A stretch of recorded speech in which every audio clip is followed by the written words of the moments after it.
કેમ છે મારા વાલા વિદ્યાર્થી મિત્રો? હું છું ભદ્રેશિયા પરેશને આ વિડીયોમાં તમારું હાર્દિક સ્વાગત છે. તો આગળ આપણે અપૂર્ણાંકવાળા સરવાળા જોઈ ચૂક્યા છીએ. હવે આપણે જોવાના છે ચલવાળા સરવાળા. તો કઈ રીતે ગણાય છે ચાલો આપણે એની શરૂઆત કરીએ. તો ચલવાળા સરવાળા પહેલા તો એ વસ્તુ સમજાવી દઉં કે ચલ કોને કહેવાય, કારણ કે એ તો આપણે સમજવું જરૂરી છે ને. તો બીજી એબીસીડીના કોઈ પણ અક્ષરને ચલ તરીકે ઓળખવામાં આવે છે. બીજી એબીસીડીનો કોઈ પણ અક્ષર હોય ને ચલ કહેવાય છે. ઉદાહરણ તરીકે આપણે એ તો ચલ છે, બી તો કે ચલ છે, એક્સ તો શું છે? ચલ છે, વાય ચલ છે, ઝેડ છે ચલ છે. તો બીજી એબીસીડીનો કોઈ પણ અક્ષર હોય એને આપણે ચલ તરીકે ઓળખશું. સજાતીય પદના સરવાળા થાય છે. હંમેશા સજાતીય પદ હશે એના સરવાળા થાય છે, વિજાતીય પદના સરવાળા થશે નહીં. તો સજાતીય પદ કોને કહેવાય? તો કે ચલ અને ચલની ઘાત સમાન હોય તેને સજાતીય પદ કહે છે. ચલ સમાન હોય અને ચલની ઘાત સમાન હોય. ચલ મેં તમને સમજાવી દીધો. હવે શું? ચલ અને ચલની ઘાત સમાન હોય ને સજાતીય પદ કહેવાય. ઉદાહરણ તરીકે એક્સ લખું અહીં 2x લખું તો આમાં બેમાં ચલ કેવા છે? સમાન છે, એક્સ એક્સ. અને આની ઘાત કેટલી છે? 1. અહીંયા પણ ઘાત કેવી છે? 1 છે. તો આનો સરવાળા બાદબાકી થાય. આમાં આપણે બાદબાકી નથી જોવાનું, સરવાળા જ જોવાના છે. y ની 3 ઘાત લખું ને y લખું, અહીં જો y ચલ સમાન છે પરંતુ ઘાત સમાન નથી, તો આ સજાતીય પદ નથી. તો સજાતીય પદ એના સરવાળા બાદબાકી થાય છે, એટલે કે સરવાળા થશે, બાકી વિજાતીય પદના થશે નહીં. તો આપણે દાખલા જોઈએ વધારે ખબર પડે. અહીં x છે, અહીં x છે. આ શું સજાતીય પદ છે? હા મિત્રો, સજાતીય પદ છે, કારણ કે અહીંયા ચલ કેવા છે? બે સમાન છે અને ઘાત પણ કેવી છે? સમાન છે. હવે તમને એમ થાય કે આનો સરવાળો કરીને શું કરવાનું? તો અહીં કઈ ન હોય તો આગળ 1 હોય, આની આગળ પણ શું હોય? 1 હોય. ચલનો સરવાળો નથી કરવાનો, જે આગળની સંખ્યા હોય એનો સરવાળો કરવાનો છે. ચલને આપણે એમના મૂકી દઈશું, આગળની સંખ્યાનો સરવાળો 1 ને 1 કેટલા થઈ જાય? 2. તો આ રીતે મિત્રો સરવાળો થાય છે. x ને x કેટલા થઈ જાય છે? 2x થઈ જાય છે. બીજો દાખલો જોઈ, 5x વત્તા 10x. તો આ x ચલ સમાન છે અને ચલની ઘાત પણ સમાન છે, તો સરવાળો થશે. તો કઈ રીતે કરશું? આગળની સંખ્યાનો સરવાળો કરી નાખવાનો, 5 ને 10 15 અને x ના x ચલ એમનામ જ મૂકવાનો છે. ત્યારબાદ ત્રીજો દાખલો, 7y વત્તા 12y. બોલો આનો સરવાળો થશે? તો અહીંયા પણ જુઓ કે સજાતીય પદ જ છે y અને y, તો આનો આપણે સરવાળો કરી શકશું.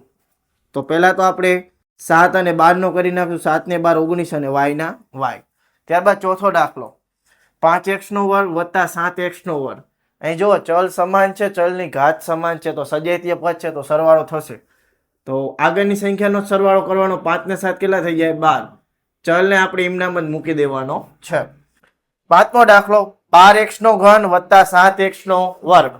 right? જુઓ ચલ સમાન છે પણ ચલની ઘાત સમાન નથી, તો આ સજાતીય પદ નથી, તો આનો સરવાળો બાદબાકી થાય નહીં. યાદ રાખજો, ચલ અને ચલની ઘાત સમાન હોય એટલે કે સજાતીય પદ હોય તો જ એનો સરવાળો બાદબાકી થાય, અથવા તો એનો સરવાળો બાદબાકી થતો નથી.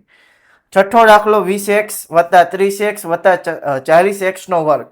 તો અહીંયા x છે, અહીંયા x છે, અહીંયા x છે, સજાતીય પદ છે, પરંતુ અહીં 2 ઘાત છે, અહીં કઈ ન હોય તો 1 ઘાત હોય, 1 ઘાત હોય, તો આનો સરવાળો મિત્રો થાય નહીં, પરંતુ આ બંનેનો સરવાળો થાય. 20 ને 30 કેટલા થઈ જાય? 50x અને 40x નો વર્ગ. આ રીતે આનો સરવાળો થાય છે. હવે આનો નાનો સરવાળો થતો નથી. સાતમો દાખલો, 21z 22z z વત્તા 3z. આ z છે મિત્રો, યાદ રાખજો.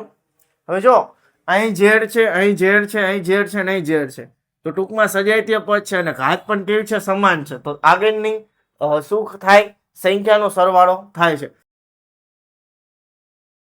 21 ને 22 કેટલા થઈ જાય? 43. 43 ને 1 44. 44 ને 3 કેટલા થઈ જાય? 47. અને z ના z. તો આ આપણે કરી નાખો સરવાળો. આઠમો દાખલો, અહીં xyz છે, અહીં xyz છે, અહીં 2 ઘાત છે, અહીંયા ઘાત નથી, તો આ સજાતીય પદ નથી. સજાતીય પદ હોય તો જ સરવાળો કરવાનો, નકર નહીં કરવાનો. અહીં 80xyz છે, 20xyz છે, સરવાળો થશે? હા મિત્રો થશે, કારણ કે સજાતીય પદ છે એટલા માટે. તો 80 ને 20 કેટલા થઈ જાય? 100xyz. અને ચલો દાખલો 500 વત્તા x. આ રીતની સંખ્યા હોય તો આનો સરવાળો નહીં થાય, કારણ કે અહીં ચલ છે, અહીં ચલ જ નથી, તો આ સરવાળો થશે નહીં. ટૂંકમાં સજાતીય પદનો સરવાળો થાય છે, વિજાતીય પદનો સરવાળો થશે નહીં. આ 10 દાખલા છે મિત્રો, 10 દાખલા ગણવાનો પ્રયત્ન કરજો. જો ન આવડે તો મને કમેન્ટમાં જણાવજો.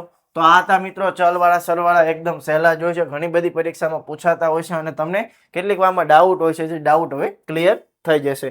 તો અહીં એટલું રાખીએ છીએ. હવે મળશું નેક્સ્ટ વિડીયોમાં, જેમાં આપણે જોવાની છે બાદબાકી.